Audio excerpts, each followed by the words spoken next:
Here's how to convert numbers into words in Google Sheets using a free add-on. Go to Extensions, then Add-ons, then Get Add-ons. In the search bar, type Numbertext and install it. Grant the necessary permissions when prompted. Once installed, click on the cell where you want the word version to appear. Type the formula equals Numbertext, open bracket, then your cell reference, comma, then your language code in quotes.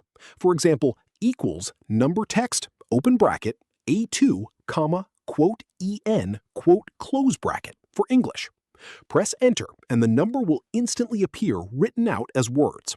To use a different language, simply change the language code. For example, FR for French, DE for German, or AR for Arabic.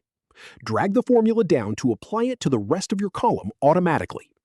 This is perfect for invoices, official documents, or any situation where you need numbers written out in full text format.